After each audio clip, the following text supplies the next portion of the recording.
Hi friends, welcome back to Asha's plants and flowers YouTube channel. ತುಂಬ ಜನರ ಒಂದು ಊರಲ್ಲೆಲ್ಲ ಮಳೆ ಬರ್ತಾ ಇದೆ, ನಮ್ಮ ಕಡೆ ಅಂತೂ ಇಲ್ಲ. ಆದರೂ ಕೂಡ ಮಳೆಗಾಲಕ್ಕೆ ಸಂಬಂಧಿಸಿದಂತಹ ಕೆಲವೊಂದು ಟಿಪ್ಸನ್ನು ಹೇಳ್ತಾ ಇದ್ದೀನಿ. ಗೊತ್ತಿದ್ದರೆ ಓಕೆ, ಗೊತ್ತಿಲ್ಲದೆ ಇರುವಂಥ ಟಿಪ್ಸ್ ಹೇಳ್ತಾ ಇದ್ದೀನಿ ಅಂತ ಅಂದ್ಕೊಂಡಿದ್ದೀನಿ. ಯಾವುದಾದ್ರೂ ಗೊತ್ತಿದ್ದರೆ ಸ್ಕಿಪ್ ಮಾಡಿ, ಗೊತ್ತಿಲ್ಲ ಅಂದರೆ ಕಮೆಂಟ್ ಮಾಡಿ. ಬನ್ನಿ ಹಾಗಿದ್ರೆ ಇವತ್ತಿನ ವ್ಲಾಗ್ ಸ್ಟಾರ್ಟ್ ಮಾಡೋಣ. ಏನು ಅಂತಂದರೆ, ಮಳೆ ಶುರುವಾದ ತಕ್ಷಣ ನಮಗೆಲ್ಲ ಕೆಲವೊಂದು ಸಮಸ್ಯೆಗಳು ಎದುರಾದರೆ ಕೆಲವೊಂದು ಬೆನಿಫಿಟ್ಸ್ ಕೂಡ ಸಿಗುತ್ತೆ. ಅದೇನು ಅಂತಂದರೆ, ಗಿಡಗಳಿಗೆ ನೀರು ಹಾಕೋದು ಕಡಿಮೆ ಆಗುತ್ತೆ, ಗಿಡಗಳಿಗೆ ನೀರು ಸ್ಪ್ರೇ ಮಾಡೋದು ಕಡಿಮೆ ಆಗುತ್ತೆ, ಗಿಡಗಳಲ್ಲಿ ಹೆಚ್ಚಿಗೆ ಯಾವುದೇ ಫರ್ಟಿಲೈಸರ್ ಕೊಡಬೇಕು ಅನ್ನುವಂಥ ಟೆನ್ಷನ್ ಇರಲ್ಲ. ಯಾಕಂತಂದರೆ ಮಳೆ ನೀರು ಆಲ್ರೆಡಿ ನಮಗೆ ನ್ಯಾಚುರಲ್ ಆಗಿ ನೈಟ್ರೋಜನನ್ನು ಕೊಡ್ತಾ ಇರುತ್ತೆ. ಆದರೂ ಕೂಡ ಕೆಲವೊಂದು ಗಿಡಗಳಲ್ಲಿ ಹೂಗಳು ಬರ್ತಾ ಇರಲ್ಲ. ಮಳೆ ಬಂದರೂ ಕೂಡ ಗಿಡಗಳಲ್ಲಿ ಹೂಗಳು ಬರ್ತಾ ಇರಲ್ಲ. ಯಾಕಂತಂದರೆ ನೈಟ್ರೋಜನ್ ಏನೋ ಸಿಗುತ್ತೆ, ಮೆಗ್ನೀಷಿಯಮ್ ಸಿಗುತ್ತೆ, ಆದರೆ ಪೊಟ್ಯಾಷಿಯಮ್ ಸಿಗಲ್ಲ. ಹಾಗಾಗಿ ಗಿಡಗಳಿಗೆ ನಾವು ಯಾವ ಕೆಲಸ ಮಾಡಬೇಕು, ಯಾವ ಕೆಲಸ ಮಾಡಬಾರ್ದು ಅನ್ನೋದನ್ನು ಈ ವಿಡಿಯೋನಲ್ಲಿ ತಿಳಿಸ್ಕೊಡ್ತಾ ಇದ್ದೀನಿ. ವಿಡಿಯೋ ಎಲ್ಲೂ ಸ್ಕಿಪ್ ಮಾಡಬೇಡಿ. ಸೊ ಮೊದಲೇದು ಬಂದು ನೋಡಿ, ಯಾವುದೇ ಗಿಡ ಆಗಿರ್ಬೋದು, ಗುಲಾಬಿ ಆಗಿರ್ಬೋದು, ದಾಸವಾಳ ಆಗಿರ್ಬೋದು, ಗಿಡಗಳನ್ನು ನೀವು ಟೆರೆಸ್ ಮೇಲೆ ಬೆಳೆಸ್ತಾ ಇದ್ದರೆ ಸಾಧ್ಯವಾದಷ್ಟು ಅವುಗಳನ್ನು ಸ್ಟ್ಯಾಂಡ್ ಮೇಲೆ ಇಟ್ಕೊಳ್ಳಿ. ನೋಡಿ, ನನ್ನ ಹತ್ರ ಈ 2 ರೀತಿಯ ಕಟ್ಟಿಗೆ ಒಂದು ಪ್ಲೌಡ್ ಥರ ಇದೆ. ಇವುಗಳನ್ನು ನಾನು ಸ್ಟ್ಯಾಂಡ್ ಆಗಿ ಕನ್ವರ್ಟ್ ಮಾಡ್ಕೊಳ್ತಾ ಇದ್ದೀನಿ. ಎಲ್ಲ ಗಿಡಗಳನ್ನು ರಿಮೂವ್ ಮಾಡಿ ಇವುಗಳನ್ನು ಕ್ಲೀನ್ ಮಾಡ್ಕೊಂಡ್ಬಿಟ್ಟು ಇದಕ್ಕೆ ಬಣ್ಣ ಕೊಡ್ತೀನಿ. ಬಣ್ಣ ಕೊಡೋ ಉದ್ದೇಶ ಏನು ಅಂತಂದರೆ, ನೀರು ಬಿದ್ದು ಮಳೆ ನೀರಿಗೆ ಇದು ಹಾಳಾಗಬಾರ್ದು, ಒಂದು ರೀತಿ ಕೊಳತಂತಾಗತ್ತಲ್ಲ, ಪಾಚಿ ಎಲ್ಲ ಕಟ್ಕೊಳ್ಬಾರ್ದು. ಆ ಕಾರಣಕ್ಕೆ ನೀವು ಒಂದು ವೇಳೆ ಸ್ಟ್ಯಾಂಡ್ ತರಿಸ್ಕೊಳ್ತೀರಾ ಅನ್ನೋದಾದರೆ ನಾನು ಅದರ ಲಿಂಕ್ ಕೂಡ ಡಿಸ್ಕ್ರಿಪ್ಷನಲ್ಲಿ ಹಾಕಿರ್ತೀನಿ. ನಿಮ್ಮ ಹತ್ರ ಆಲ್ರೆಡಿ ಇದ್ದರೆ ಅದು ಕೂಡ ಓಕೆ. ಇಲ್ಲ ಅಂತಂದರೆ ಇಟ್ಟಿಗೆ ಇರುತ್ತಲ್ಲ, ಇಟ್ಟಿಗೆ ಮೇಲೂ ಕೂಡ ನೀವೇನು ಮಾಡ್ಬೋದು, ಪಾಟ್ಗಳನ್ನು ಇಟ್ಕೊಳ್ಬೋದು. ಯಾಕಂತಂದರೆ ಮಳೆ ನೀರು ಟೆರೆಸ್ ಮೇಲೆ ಹರಿದು ಬರಬೇಕಾದ್ರೆ ಪಾಟ್ನ ಕೆಳಗಡೆ ತುಂಬ ಹೊತ್ತು ನಿಂತ್ಕೊಳ್ಳುತ್ತೆ. ಆವಾಗ ಅಲ್ಲಿ ಫಂಗಸ್ ಆಗುವಂಥ ಸಾಧ್ಯತೆ, ಆಮೇಲೆ ಈ ಶಂಖುಳುಗಳೆಲ್ಲ ಇರುತ್ತಲ್ಲ ಅವೆಲ್ಲ ಅಲ್ಲಿ ಮನೆ ಮಾಡುವಂಥ ಸಾಧ್ಯತೆ ಇರುತ್ತೆ. ಎರಡನೇದು ಬಂದು ನೋಡಿ, ಈ ರೀತಿ ಪ್ರೂನಿಂಗ್ ಮಾಡಿ ಗಿಡಗಳನ್ನು, ಯಾವ ಗಿಡ ನಿಮಗೆ ಚೆನ್ನಾಗಿ ಗ್ರೋತ್ ಆಗ್ತಾ ಇಲ್ಲ, ಗಿಡಗಳಲ್ಲಿ ನಮಗೆ ಹೂಗಳು ಬರ್ತಾ ಇಲ್ಲ, ಹೆಚ್ಚಿಗೆ ಬ್ರಾಂಚಸ್ ಇಲ್ಲ ಅಂತಂದರೆ ಏನು ಮಾಡಿ, ಸಾಧ್ಯವಾದಷ್ಟು ಬೇಡದೇ ಇರುವಂಥ ಬ್ರಾಂಚಸನ್ನು ಕಟ್ ಮಾಡಿ ತೆಗೆದಾಕ್ಬಿಡಿ. ಇದರಿಂದ ಮಳೆ ನೀರಿನಲ್ಲಿ ಬರುವಂಥ ನೈಟ್ರೋಜನ್ ಗಿಡಗಳ ಚಿಗುರಿಗೆ ಹೆಚ್ಚಿಗೆ ಸಹಾಯ ಮಾಡುತ್ತೆ. ಬರುವಂಥ ಚಿಗುರು ಆರೋಗ್ಯಕರವಾಗಿ ಬರುತ್ತೆ. ನೋಡಿ, ನಾನು ಆ ಸ್ಟ್ಯಾಂಡ್ಗಳಿಗೆ ಮನೆಗೆ ಬಣ್ಣ ಕೊಟ್ಟು ಉಳಿದಿರುವಂಥ ಬಣ್ಣ ಏನಿತ್ತಲ್ಲ ಅದನ್ನು ಚೆನ್ನಾಗಿ ಕೋಟ್ ಮಾಡ್ತಾ ಇದ್ದೀನಿ. 2-3 ಲೇಯರ್ ಕೋಟಿಂಗ್ ಮಾಡಿದ ತಕ್ಷಣ ಆ ಒಂದು ಕಟ್ಟಿಗೆ ಏನು ಸ್ಟ್ಯಾಂಡ್ ಇದೆಯಲ್ಲ ಚೆನ್ನಾಗಿ ರೆಡಿ ಆಗುತ್ತೆ. ಅದನ್ನು ನಾವು ಎಷ್ಟು ಬೇಕಾದರೂ ಅಷ್ಟು ದಿನ ಯೂಸ್ ಮಾಡ್ಕೊಳ್ಬೋದು. ಯಾವುದೇ ರೀತಿ ಕೊಳೆಯುವಂಥ, ಹಾಳಾಗುವಂಥ ಚಾನ್ಸಸ್ ಇರಲ್ಲ. ನಿಮ್ಮ ಹತ್ರ ಈ ರೀತಿ ಕಟ್ಟಿಗೆಗಳಿದ್ದರೆ ಅವುಗಳನ್ನು ನೀವೇನು ಮಾಡ್ಬೋದು, ಈ ರೀತಿ ಸ್ಟ್ಯಾಂಡ್ಗಳಾಗಿ ಉಪಯೋಗಿಸ್ಕೊಳ್ಬೋದು. ಅದನ್ನು ಹೇಗೆ ಉಪಯೋಗಿಸ್ಕೊಳ್ತೀನಿ ಅನ್ನೋದನ್ನು ಕೂಡ ನಿಮಗೆ ಮುಂದೆ ನಾನು ತೋರಿಸ್ತಾ ಹೋಗ್ತೀನಿ. ಅದಕ್ಕೆ ಹೇಳಿರೋದು ವಿಡಿಯೋನ ಸ್ಕಿಪ್ ಮಾಡಿಬಿಡಿ ಅಂತ. ನೋಡಿ, ಒಂದು ಪೊರ್ಕೆಯಿಂದ ಚೆನ್ನಾಗಿ ಆ ಕಟ್ಟಿಗೆ ಪೀಸ್ ಏನಿದೆಯಲ್ಲ ಅದನ್ನು ಕಸ ಹೊಡ್ಕೊಳ್ತಾ ಇದ್ದೀನಿ. ಯಾಕಂತಂದರೆ ಅದ್ರ ಮೇಲೆ ಗಿಡಗಳಿಟ್ಟಿದ್ನಲ್ಲ, ನೀರು ಬಿದ್ದೇನಾಗಿತ್ತು, ಅದ್ರ ಮೇಲೆ ಮಣ್ಣು ಕೂತ್ಕೊಂಡಿತ್ತು. ಹಾಗಾಗಿ ಅದ್ರ ಮೇಲೆ ಚೆನ್ನಾಗಿ ಬಣ್ಣದ ಕೋಟಿಂಗ್ ಆಗಲ್ಲ ಅನ್ನೋ ಕಾರಣಕ್ಕೆ ಕ್ಲೀನ್ ಮಾಡಿ ಅದ್ರ ಮೇಲೆ ಬಣ್ಣ ಮಾಡ್ತಾಯಿದ್ದೀನಿ.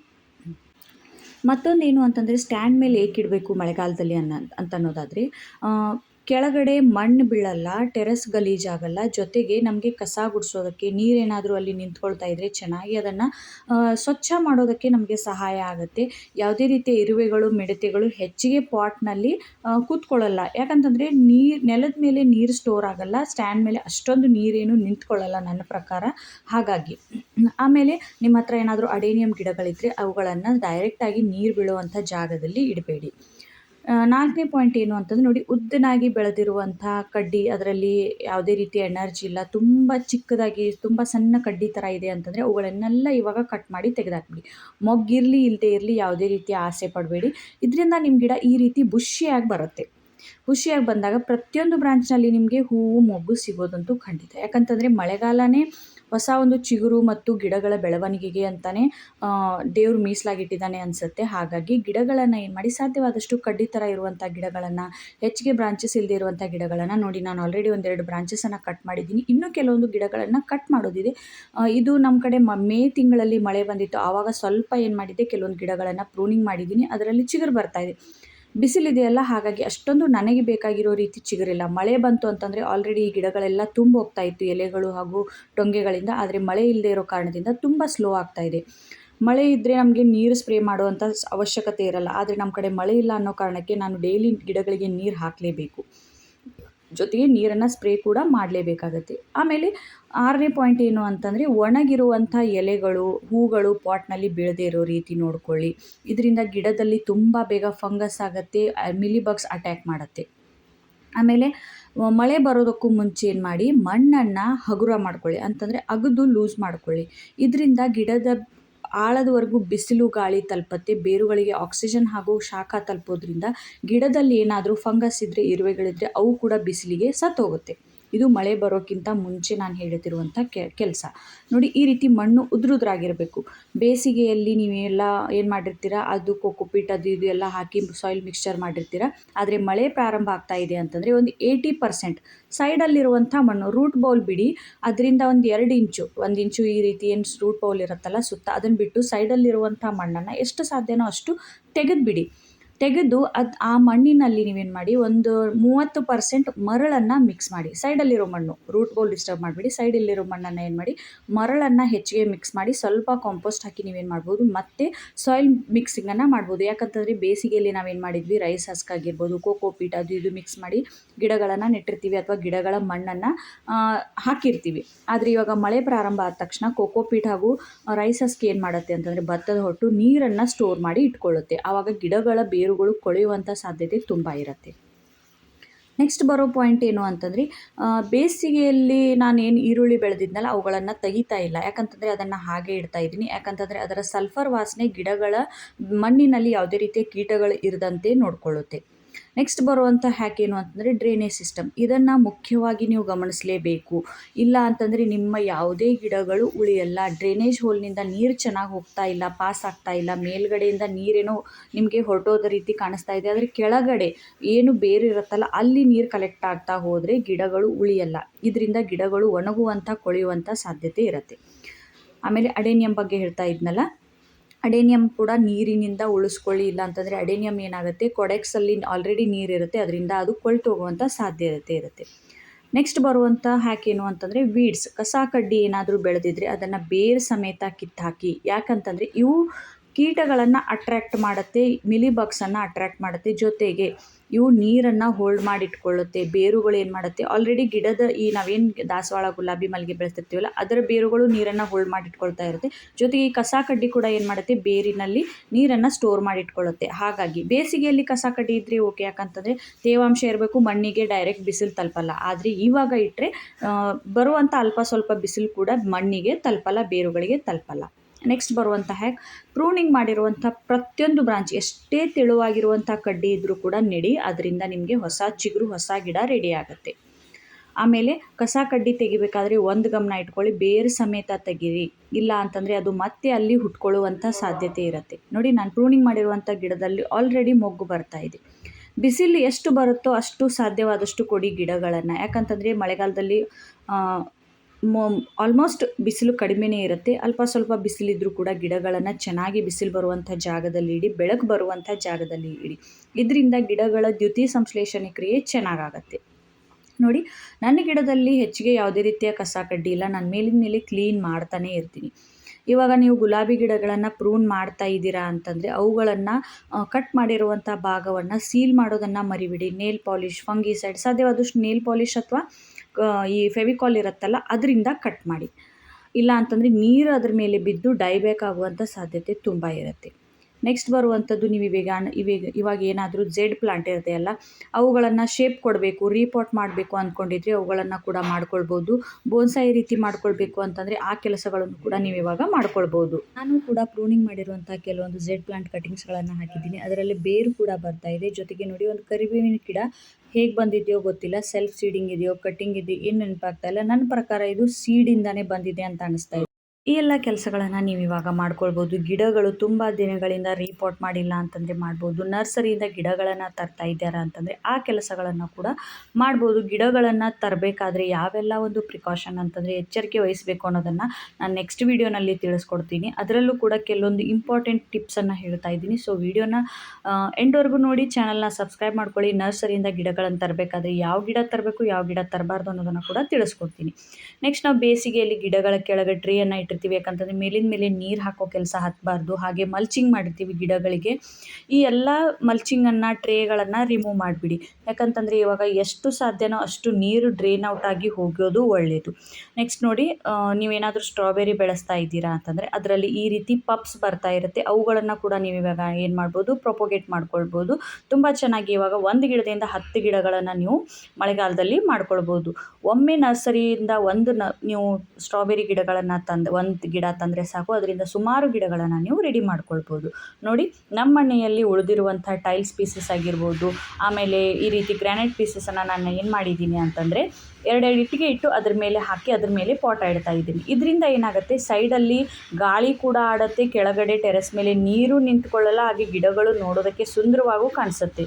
ನಾನು ಡೈಲಿ ಒಂದೊಂದೇ ಕೆಲಸಗಳನ್ನು ಮಾಡಿಕೊಡ್ತಾ ಇದ್ದೀನಿ. ನಮ್ಮ ಕಡೆ ಇನ್ನೂ ಮಳೆ ಬರುವಂಥ ಸೂಚನೆಯೇ ಇಲ್ಲ. ಹಾಗಾಗಿ ನಾನು ಇವತ್ತು ನಿಮ್ಮ ಜೊತೆ ಈ ವಿಡಿಯೋ ಶೇರ್ ಮಾಡ್ತಾ ಇರೋ ಉದ್ದೇಶ ಏನು ಅಂತಂದರೆ, ಸುಮಾರು ಜನ ಹೇಳ್ತಾ ಇದ್ದೀರಾ ಆವಾಗವಾಗ ಮಳೆ ಬರ್ತಾ ಇದೆ, ಕೆಲವೊಬ್ರು ಹೇಳ್ತಾ ಇದ್ದೀರಾ ತುಂಬ ಮಳೆ ಇದೆ ಅಂತ. ಮಳೆ ಬರ್ತಾ ಇದೆ ಅಂತಂದರೆ ಇವಾಗಲೂ ನೀವು ಈ ಕೆಲವೊಂದು ಕೆಲಸಗಳನ್ನು ಮಾಡ್ಕೊಳ್ಬೋದು. ಅದೇನು ಅಂತಂದರೆ, ಸ್ಟ್ಯಾಂಡ್ ಮೇಲೆ ಗಿಡಗಳನ್ನು ಇಟ್ಕೊಳ್ಳೋದಾಗಿರ್ಬೋದು, ಪ್ರೂನಿಂಗ್ ಆಗಿರ್ಬೋದು, ಆಮೇಲೆ ಯಾವ ಗಿಡಗಳನ್ನು ಶೇಡಲ್ಲಿ ಇಡಬೇಕು, ಯಾವ ಗಿಡಗಳನ್ನು ಮಳೆಯಲ್ಲಿ ಇಡಬೇಕು, ಅವುಗಳನ್ನು ಕೂಡ ನೀವೇನು ಮಾಡ್ಬೋದು, ಕೆಲಸಗಳನ್ನು ಇವಾಗ ಮಾಡ್ಕೊಳ್ಬೋದು. ಕಟ್ಟಿಂಗ್ಸ್ ಹಾಕ್ತಾ ಇದ್ದೀರಾ ಅಂತಂದರೆ ಗಿಡಗಳನ್ನು ಏನು ಮಾಡಿ, ವೆಲ್ ಡ್ರೈನ್ ಸಾಯಿಲಲ್ಲಿ ಹಾಕಿ. ಬೇಸಿಗೆಯಲ್ಲಿ ಅಂತಂದರೆ ನಾವು ಕೊಕೊಪಿಟ್ಟು ರೈಸ್ ಹಸ್ಕ್ ಮಿಕ್ಸ್ ಮಾಡಬೇಕಾಗುತ್ತೆ. ಆದರೆ ಇವಾಗ ಕೇವಲ ಮಣ್ಣು ಮತ್ತು ಮರಳು, ಸ್ವಲ್ಪ ಕಾಂಪೋಸ್ಟ್ ಹಾಕಿ, ಹೆಚ್ಚಿಗೆ ಏನು ಬೇಡ. ಆಮೇಲೆ ಸ್ವಲ್ಪ ಅರಿಶಿನ ಪುಡಿ ಇಲ್ಲಾಂದರೆ ಫಂಗಿಸೈಡ್ ಹಾಕಿ ನೀವು ಕಟ್ಟಿಂಗನ್ನು ಹಾಕಿದರೆ ಸಕ್ಸಸ್ ರೇಟ್ ತುಂಬಾ ಇರುತ್ತೆ. ಇದ್ರ ಬಗ್ಗೆ ಕೂಡ ನಾನು ವಿಡಿಯೋ ಮಾಡಬೇಕು ಅಂದ್ಕೊಂಡಿದ್ದೀನಿ. ಕಟ್ಟಿಂಗನ್ನು ಬೆಳೆಸಿದಾಗ ಯಾವೆಲ್ಲ ಒಂದು ಎಚ್ಚರಿಕೆಯನ್ನು ವಹಿಸಬೇಕು, ಕಟ್ಟಿಂಗ್ನಲ್ಲಿ ಬೇಗ ಬೇರು ಬರಬೇಕು ಅಂತಂದರೆ ಏನು ಮಾಡಬೇಕು ಅಂತ ನಾನು ಆಲ್ಮೋಸ್ಟ್ ಕೆಲವೊಂದು ಕಟ್ಟಿಂಗ್ಸ್ಗಳನ್ನು ಹಾಕಿದ್ದೀನಿ. ನೋಡಿ, ಅದರಲ್ಲಿ ಚಿಗುರು ಬರ್ತಾ ಇದೆ. ಈ ರೀತಿ ಬೇಗ ಚಿಗುರು ಬರಬೇಕು ಅಂತಂದರೆ ಯಾವ ಒಂದು ಕೆಲಸ ಮಾಡಿದ್ರೆ ಬೇಗ ಹೂ ಬರುತ್ತೆ, ಬೇಗ ಚಿಗುರು ಬರುತ್ತೆ ಅನ್ನೋದನ್ನು ಕೂಡ ನೆಕ್ಸ್ಟ್ ವಿಡಿಯೋನಲ್ಲಿ, ಅಂತಂದರೆ ಮುಂಬರುವಂಥ ವಿಡಿಯೋಗಳಲ್ಲಿ ಶೇರ್ ಮಾಡ್ತೀನಿ. ನೋಡಿ, ಇವಾಗ ಕಟಿಂಗ್ ಹಾಕ್ತಾ ಇದ್ದೀರಾ ಅಂತಂದರೆ ಡೈರೆಕ್ಟಾಗಿ ಮಳೆ ಬೀಳೋ ಕಡೆ ಇರಬೇಡಿ. ಇಲ್ಲ ಅಂತಂದರೆ ಏನಾಗುತ್ತೆ, ಗುಲಾಬಿ ಗಿಡದ ಕಟಿಂಗ್ ತುಂಬ ಬೇಗ ಕೊಳ್ತೋಗುತ್ತೆ, ಇಲ್ಲ ಡೈಬ್ಯಾಕ್ ಬರುತ್ತೆ. ದಾಸವಾಳ ಗಿಡಕ್ಕೆ ಯಾವುದೇ ಸಮಸ್ಯೆ ಬರಲ್ಲ. ಆದರೆ ಗುಲಾಬಿ ಗಿಡದ ಪಾರ್ಟ್ ಏನು ಓಪನ್ ಇರುತ್ತಲ್ಲ, ಸೀಲ್ ಮಾಡದೇ ಇರುವಂಥ ಪಾರ್ಟ್, ಅಲ್ಲಿ ತುಂಬ ಬೇಗ ಡೈಬ್ಯಾಕ್ ಬರುತ್ತೆ. ಈ ಕೆಲವು ವಿಷಯಗಳ ಬಗ್ಗೆ ನೀವು ಎಚ್ಚರಿಕೆ ವಹಿಸಿದ್ರೆ ತುಂಬ ಚೆನ್ನಾಗಿ ಇವಾಗ ಕಟಿಂಗ್ಸ್ಗಳಲ್ಲಿ ನೀವು ಚಿಗುರನ್ನು ಕಾಣ್ಬೋದು. ಆದರೆ ಚಿಕ್ಕ ಪಾಟ್ನಲ್ಲಿ ಹಾಕಿ, ದೊಡ್ಡ ದೊಡ್ಡ ಪಾಟಲ್ಲಿ ಕಟ್ಟಿಂಗ್ಸ್ಗಳನ್ನು ಹಾಕಿಬಿಡಿ. ಇಲ್ಲ ಅಂತಂದರೆ ಯಾವ ಗಿಡವನ್ನು ಕಟ್ ಮಾಡಿದ್ರೋ ಅದೇ ಗಿಡದಲ್ಲಿ ಆ ಕಟ್ಟಿಂಗನ್ನು ಹಾಕಿ. ಯಾಕಂತಂದರೆ ದೊಡ್ಡ ಪಾಟಲ್ಲಿ ಕಟ್ಟಿಂಗ್ ಹಾಕಿದ್ರೆ ಏನಾಗುತ್ತೆ ಅಂತಂದರೆ, ನೀರು ತುಂಬ ಹೊತ್ತು ನಿಂತರೆ ಆ ಕಟ್ಟಿಂಗ್ಸ್ಗಳು ಬೆಳೆಯಲ್ಲ. ಆಮೇಲೆ ನೆಕ್ಸ್ಟ್ ಬರುವಂಥ ಪಾಯಿಂಟ್ ಏನು ಅಂತಂದರೆ, ನೋಡಿ, ಮಳೆಗಾಲದಲ್ಲಿ ಈ ಒಂದು ಕಾಟ ತುಂಬ ಇರುತ್ತೆ. ಈ ರೀತಿ ಬಿಳಿ ರೀತಿಯ ಫಂಗಸ್ ತುಂಬ ಬೇಗ ಎಲೆಗಳಲ್ಲಿ, ಕಾಂಡದ ಮೇಲೆ ನೋಡೋದಕ್ಕೆ ಸಿಗುತ್ತೆ. ಯಾಕಂತಂದರೆ ಸೂರ್ಯನ ಬಿಸಿಲು ತುಂಬ ಕಡಿಮೆ ಇರುತ್ತೆ, ಗಾಳಿ ಬೆಳಕು ತಲುಪಲ್ಲ. ಆ ಕಾರಣದಿಂದ ಈ ರೀತಿಯ ಮಿಲಿಬಗ್ಸ್ ಕಾಟ ತುಂಬ ಇರುತ್ತೆ. ಹಾಗಾಗಿ ಮಣ್ಣಿನಲ್ಲಿ ಟಚ್ ಆಗ್ತಿರುವಂಥ ಎಲೆಗಳನ್ನು ತೆಗೆದುಬಿಡಿ. ಆಮೇಲೆ ಈ ರೀತಿ ನೆಟ್ ಪಾಟ್ ಇರುವಂಥ ಗಿಡಗಳನ್ನು ನರ್ಸರಿಯಿಂದ ತಂದು ಬೇಸಿಗೆಯಲ್ಲಿ ಹಾಗೆ ರೀಪಾಟ್ ಮಾಡಿದ್ದೀರಾ ಅಂತಂದರೆ, ಆ ನೆಟ್ ಪಾಟನ್ನು ತೆಗೆಯುವಂಥ ಒಳ್ಳೆಯ ಟೈಮ್ ಅಂತಂದರೆ ಮಳೆಗಾಲ. ಯಾಕಂತಂದರೆ ಎಲ್ಲ ಮಣ್ಣನ್ನು ರಿಮೂವ್ ಮಾಡಿದ್ರೂ ಕೂಡ ಗಿಡಗಳು ಸಾಯಲ್ಲ. ವಾತಾವರಣದಲ್ಲಿ ತೇವಾಂಶ ಇರುತ್ತೆ, ಹಾಗಾಗಿ ಗಿಡಗಳು ಸಾಯುವಂಥ ಸಾಧ್ಯತೆ ತುಂಬ ಕಡಿಮೆ. ನೋಡಿ, ನಾನು ಮಣ್ಣಿನಲ್ಲಿ ಟಚ್ ಆಗ್ತಿರುವಂಥ ಎಲ್ಲ ಎಲೆಗಳನ್ನು ತೆಗಿತಾ ಇದ್ದೀನಿ. ಜೊತೆಗೆ ಈ ಏನು ಬ್ರಾಂಚ್ ಇದೆಯಲ್ಲ, ಇದನ್ನು ಕೂಡ ಕಟ್ ಮಾಡಿ ನಾನೇನು ಮಾಡ್ತೀನಿ, ಬೆಳೆಸ್ತೀನಿ. ಆದರೆ ಇವಾಗ ಕಟ್ ಮಾಡ್ತಾ ಇಲ್ಲ, ಇನ್ನೂ ನಮ್ಮ ಕಡೆ ಬಿಸಿಲಿದೆ. ಹಾಗಾಗಿ ಮಳೆ ಸ್ಟಾರ್ಟ್ ಆಯಿತು ಅಂತಂದರೆ ಈ ಎಲ್ಲ ಬ್ರಾಂಚಸನ್ನು ಕಟ್ ಮಾಡಿ ನಾನು ರೀಗ್ರೋ ಮಾಡೋದಕ್ಕೆ ಪ್ರಯತ್ನ ಮಾಡ್ತೀನಿ. ಈ ರೀತಿ ಎಲೆಗಳನ್ನು ತೆಗೆಯೋದ್ರಿಂದ ಗಿಡದ ಒಂದು ಎನರ್ಜಿ ಸೇವ್ ಆಗುತ್ತೆ. ಮೇಲುಗಡೆ ಗಿಡ ಹೆಚ್ಚು ಹೆಚ್ಚು ಚಿಗುರು ಹಾಗೂ ಹೊಸ ಬ್ರಾಂಚಸನ್ನು ತಯಾರು ಮಾಡೋದಕ್ಕೆ ಮೋಟಿವೇಟ್ ಮಾಡುತ್ತೆ. ಇಲ್ಲ ಅಂತಂದರೆ ಕೆಳಗಡೆ ಎಲೆಗಳು ಹಾಗೆ ಉಳಿತಾ ಇದ್ದರೆ ಅವು ಕೊಳೆಯುತ್ತೆ, ಗಿಡಗಳಿಗೂ ಕೂಡ ಸ್ಟ್ರೆಸ್ ಆಗುತ್ತೆ. ನೆಕ್ಸ್ಟ್ ಬರುವಂಥ ಪಾಯಿಂಟ್, ಬೇಸಿಗೆಯಲ್ಲಿ ಏನಾಗಿರುತ್ತೆ ಅಂತಂದರೆ ನೀರು ಹಾಕಿ ಗಿಡದಲ್ಲಿರುವಂಥ ಈ ರೀತಿ ಬೇರುಗಳು ಹೊರಗಡೆ ಕಾಣಿಸ್ತಾ ಇರುತ್ತೆ. ಇವುಗಳನ್ನು ಸಾಧ್ಯವಾದಷ್ಟು ಕವರ್ ಮಾಡ್ಕೊಳ್ಳಿ. ಇದರಿಂದ ಏನಾಗುತ್ತೆ ಅಂತಂದರೆ ಮಣ್ಣು ಹಾಗೂ ಬೇರುಗಳಿಗೆ ಡೈರೆಕ್ಟಾಗಿ, ಈ ಬೇರೇನು ಹೊರಗಡೆ ಬಂದಿದೆಯಲ್ಲ, ಇವುಗಳಿಗೆ ಡೈರೆಕ್ಟಾಗಿ ಮಳೆ ಬೀಳೋದ್ರಿಂದ ಆ ಚಿಕ್ಕ ಬೇರುಗಳು ಕೂಡ ಕೊಳೆಯುವಂಥ ಸಾಧ್ಯತೆ ಇರುತ್ತೆ. ಸಾಧ್ಯವಾದಷ್ಟು ಮಣ್ಣಿನಿಂದ ಕವರ್ ಮಾಡಿ. ಏನೇನು 2 ಇಂಚು 3 ಇಂಚು ನಾವು 3 ಇಂಚು ನಾವು ಪಾಟಲ್ಲಿ ಸ್ಪೇಸ್ ಬಿಟ್ಟಿದ್ದೀವಲ್ಲ, ಆ ರೀತಿ ಮಾಡೋದು ಬೇಡ. ಒಂದು ಅರ್ಧ ಇಂಚು ಸ್ಪೇಸ್ ಇದ್ದರೆ ಸಾಕು. ಹೆಚ್ಚು ಸೈಡಲ್ಲಿ ಸ್ಪೇಸ್ ಇದ್ದರೆ ಮಳೆ ನೀರು ಹೆಚ್ಚಿಗೆ ಸ್ಟೋರ್ ಆಗುತ್ತೆ. ಹಾಗಾಗಿ ಸಾಧ್ಯವಾದಷ್ಟು ಸಾಯಿಲ್ ಮಿಕ್ಸ್ಚರಿಂದ ಮಣ್ಣನ್ನು ಪಾಟನ್ನು ಕವರ್ ಮಾಡ್ಕೊಳ್ಳಿ. ನೋಡಿ, ನೆಕ್ಸ್ಟ್ ಬರುವಂಥದ್ದು, ನೀರು ಹಾಕಿ ಈ ರೀತಿ ಮಧ್ಯದಲ್ಲಿ ಮಿಡಲಲ್ಲಿ ಏನಾಗಿರುತ್ತೆ, ಹೋಲ್ ಆಗಿರುತ್ತೆ ಅಥವಾ ಈ ರೀತಿ ತೆಗೆಬಿದ್ದಿರುತ್ತೆ, ಅದನ್ನು ಕೂಡ ಇವಾಗ ಕವರ್ ಮಾಡ್ಕೊಳ್ಳಿ. ಇಲ್ಲ ಅಂತಂದರೆ ಅಲ್ಲೂ ಕೂಡ ನೀರು ಸ್ಟೋರ್ ಆಗುವಂಥ ಸಾಧ್ಯತೆ ಇರುತ್ತೆ. ಈ ಚಿಕ್ಕ ಪಾಯಿಂಟ್, ಈ ಚಿಕ್ಕ ಕೆಲಸಗಳು ನಿಮಗೆ ಮಳೆಗಾಲದಲ್ಲಿ ತುಂಬಾ ಹೆಲ್ಪ್ ಆಗುತ್ತೆ. ಹಾಗಾಗಿ ಈ ವಿಡಿಯೋನ ಶೇರ್ ಮಾಡ್ತಾ ಇದ್ದೀನಿ. ಜೊತೆಗೆ ನೋಡಿ, ಸೇವಂತಿಗೆ ಗಿಡದ ಕಟ್ಟಿಂಗ್ ಹಾಕಿದೆ, ಎಷ್ಟು ಚೆನ್ನಾಗಿ ಬಂದಿದೆ, ಎಷ್ಟು ಬುಷಿಯಾಗಿ ಅಗಲವಾಗಿ ಬಂದಿದೆ. ಇವಾಗ ಮಳೆಗಾಲದಲ್ಲಿ ನೀವು ಸೇವಂತಿಗೆ ಗಿಡದ ಕಟ್ಟಿಂಗ್ಸ್ಗಳನ್ನು ಕೇವಲ ಮರಳಿನಲ್ಲಿ ಹಾಕಿದ್ರೂ ಕೂಡ ತುಂಬ ಚೆನ್ನಾಗಿ ಬೆಳೆಯುತ್ತೆ. ಆಮೇಲೆ ಇನ್ನೂ ಬಿಸಿಲಿದೆ ಅಂತಂದರೆ ಸ್ವಲ್ಪ ಮಣ್ಣನ್ನು ಎಲ್ಲಾದರೂ ಹುಡುಕಿ ತಂದಿಟ್ಕೊಳ್ಳಿ. ನಮಗೆ ಕಟಿಂಗ್ ಮಾಡೋದಕ್ಕೆ, ನರ್ಸರಿಯಿಂದ ಹೊಸ ಹೊಸ ಗಿಡಗಳನ್ನು ತಂದು ರೀಪಾಟ್ ಮಾಡೋದಕ್ಕೆ ತುಂಬಾ ಸಹಾಯ ಆಗುತ್ತೆ. ನೋಡಿ, ನಾನು ಕೂಡ ಅಕ್ಕಪಕ್ಕದಲ್ಲಿ ಹೊಲಗಳಿದೆಯಲ್ಲ, ಅಲ್ಲಿಂದ ಕಪ್ಪು ಮಣ್ಣನ್ನು ತಂದಿದ್ದೀನಿ. ಈ ಕಪ್ಪು ಮಣ್ಣಿನಲ್ಲಿ ನನ್ನ ಗಿಡಗಳು ತುಂಬ ಚೆನ್ನಾಗಿ ಬೆಳೆಯುತ್ತೆ. ಇವುಗಳನ್ನು ಹೇಗೆ ನಾನು ಒಣಗಿಸ್ತೀನಿ, ಇದರಲ್ಲಿ ಏನೇನೆಲ್ಲ ಮಿಕ್ಸ್ ಮಾಡ್ತೀನಿ, ಹೇಗೆಲ್ಲ ಇದನ್ನು ನಾನು ರೆಡಿ ಮಾಡಿ ಇಟ್ಕೊಳ್ತೀನಿ ಅನ್ನೋದ್ರ ಬಗ್ಗೆ ವಿಡಿಯೋ ಬೇಕು ಅಂತಂದರೆ ಕಮೆಂಟ್ ಮಾಡಿ, ಅದನ್ನು ಕೂಡ ನಾನು ಮುಂದಿನ ವಿಡಿಯೋನಲ್ಲಿ ಹಾಕ್ತೀನಿ. ಇದರ ಕೆಲಸಗಳು ಕೂಡ ತುಂಬ ಇದೆ. ನಿಮಗೂ ಕೂಡ ಈ ರೀತಿ ಮಣ್ಣು ಸಿಕ್ತು ಅಂತಂದರೆ ತುಂಬಾ ಹೆಲ್ಪ್ ಆಗುತ್ತೆ. ನಾನು ಏನು ಪ್ರೊಸೀಜರ್ ಮಾಡ್ತೀನಿ ಅನ್ನೋದನ್ನು ನಿಮಗೆಲ್ಲ ತಿಳಿಸ್ಕೊಟ್ರೆ. ಸೊ ಬೇಕು ಅಂತಂದರೆ ಹೇಳಿ, ಇಲ್ಲ ಅಂತಂದರೆ ವಿಡಿಯೋ ಅದನ್ನು ಮಾಡಲ್ಲ. ಯಾಕಂತಂದರೆ ಸುಮ್ಮನೆ ವಿಡಿಯೋ ಮಾಡೋದು ಹಾಕೋದು ಆಗುತ್ತೆ. ಯಾರಿಗೆ ಇಂಟ್ರೆಸ್ಟ್ ಇದೆಯೋ ಅವರು ಮಣ್ಣನ್ನು ಹೇಗೆ ನಾವು ಮಳೆಗಾಲದಲ್ಲಿ ರೆಡಿ ಮಾಡಿ ಇಟ್ಕೊಳ್ಬೇಕು ಅನ್ನೋದನ್ನು ಬೇಕು ಅಂತಂದರೆ ಕಮೆಂಟ್ ಬಾಕ್ಸಲ್ಲಿ ತಿಳಿಸ್ಕೊಡಿ.